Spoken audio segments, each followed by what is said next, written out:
Hello, friends, and welcome to your own corporate compliance YouTube channel Patolika, where I talk on compliance happening and affecting to the industry and labor forces, where we discuss on the compliance initiative taken by the government of India and the various state ministry, where we see how this compliance are going to affect us and what are the benefits that common citizens get. So do subscribe my YouTube channel so that we can keep on continuing making such video for you. So today we are going to talk on the new tax slab that the finance ministry had introduced along with the continuity of all tax regimes. Let's start our conversation. Every time just before presentation of annual budget proposal, finance ministry change income tax. But this time a historical change is announced by the finance minister along with the various provisions that keep changing in the budget 2020. A new section 115 BAC is added to the Income Tax Act 1961, which provides the two different rates for the income taxpayer. This is first time that a dual tax slabs are provided in the history of direct taxation in our country. According to this section 115 BAC, there is an option given to an individual to go either with the new tax regime or can continue with the earlier tax regime which was for the previous year. Let's study new tax slab and old tax slab for the assessment year 2021 and 2022. Nil contribution is asked for the individual income slab up to 2.5 lakh in both the cases. Means there is no contribution required for those individuals who are earning 2.5 lakhs or below. Income slab between 2.5 lakh to 5 lakhs is asked to remain same, that is 5%. So there is no variation which we can observe for this income slab between 2.5 lakh to 5 lakhs. But moving ahead, we can observe that income tax slab between rupees 5 lakh to 7.5 lakh, 7.5 lakh to 10 lakhs, 10 lakhs to 12.5 lakhs and 12.5 lakhs to 15 lakhs. There is a difference of existing tax rate and the new tax rate proposed. For the first case we observe 20 is to 10%. For the second case we can observe 20 is to 15%. For the third case we observe 30 is to 20% and for the fourth case we observe 30 is to 25%. So looking after this attractive figure of new tax rate, yes, people may get attracted. The last one for those who are earning above 15 lakhs per year, for them the existing rate and the new tax rate are common just like the second case, that is for them is only 30%. But looking after such a lucrative figures of new tax regime, definitely an individual will think to opt for the new. But there is a catch. To get or to take the advantage of new tax regime, one need to lose the advantage of old tax regime. Now here comes the question that what are those advantages that an individual may lose after opting the new tax regime which is prescribed under the new added section 115 BAC of Income Tax Act. As discussed, you can find out those various list of earning components in the slide where an individual are allowed for the tax benefit under old tax regime and vice versa not allowed for the new tax regime. There are also some special compensatory allowances where in all segment of tax regime may get benefit whereas for a new tax regime there won't be any benefit. Another benefit which a new income tax slab will not provide if an individual opt for, that is deduction related to the house property.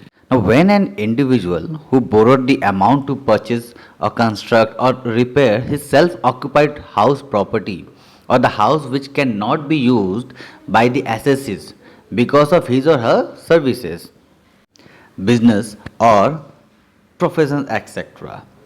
outside and no benefit was derived from such house, and lives in a rented house.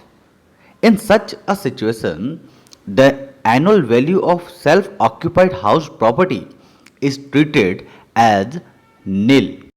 Let's also look after the deductions and the allowances related to the business and the professional heads if an individual or business look after the new tax regime rather than continuing with the old tax regime.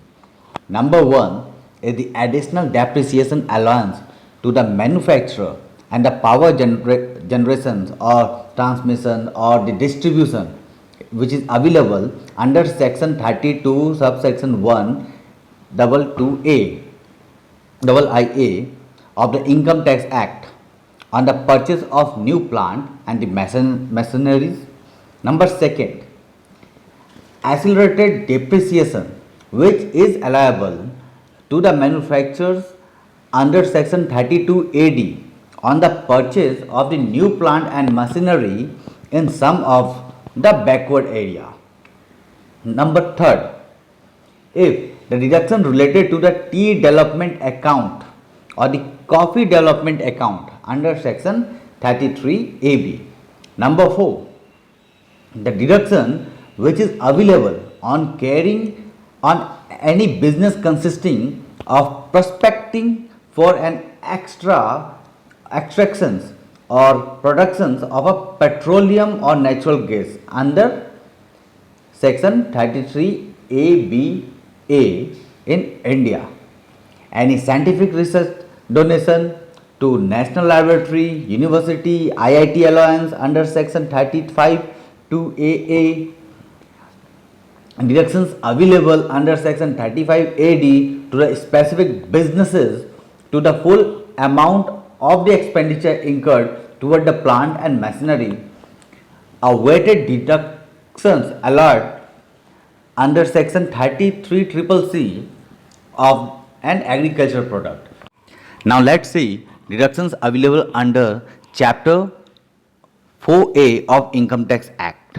Suppose if an individual opt for the new income tax regime, then what are the benefits he or she may not be able to claim? Number one, the major deductible deduction by the most of the people is life insurance premium, provident fund, investment in mutual fund, payment of tuition fees of their dependents, repayment of housing loans, etc., which are exempted by the provision of under section 80C of Income Tax Act. These new tax slab opting individual may not be able to claim such benefit. Number second, the deductions which is under section 80 triple C in respect to a contribution to the pension fund will also not able to claim the benefit under this new income tax slab. Number third, deduction under 80 double CD of the Income Tax Act in respect of the contribution to the National Pension Scheme NPS, except the contribution made by the employer which is allowable under section 80 double CD subclause 2 to the extent of 10% or 14% in the case of central government employee of the salary. Number 4, deduction under section 80D in respect of medical and health premiums. Number 5, deduction under 80 double D in respect of maintenance and medical treatment of physical or handicap or mind or blind dependents. Under section 80 double DB with respect to the medical treatment of a specific disease, under section 80E in respect of payment of interest on education loan, under section 80 double E in respect of payment of interest of housing loan, under section 80 double EA in respect of payment of interest in housing loan, and under section 80 double EB in respect of payment of interest of loan taken to purchase of the electrical vehicle. Option number provision number 11, Deduction under section 80G in respect of donation. Under section 80G in respect of payment of rent and residential house. GC in respect of contribution to the political parties. Under section 80 GA in respect of donation for the rural development, scientific research, etc. Under section 80 QB in respect of the royalty received by authors. Under section 80 RB in respect of royalty income from patents. Under section 80 TA in respect of saving bank interest from banks, post office, and corporate scientists engaged in banking services. Number 19, deduction under section 80 TD in respect of interest received by senior citizen from the deposit with bank, post office, corporate office, societies engaged in the banking business. And under section 80U, a person who is disabled or blind. So on these all things which were earlier having benefit of tax exemption will not be available for new tax rebate.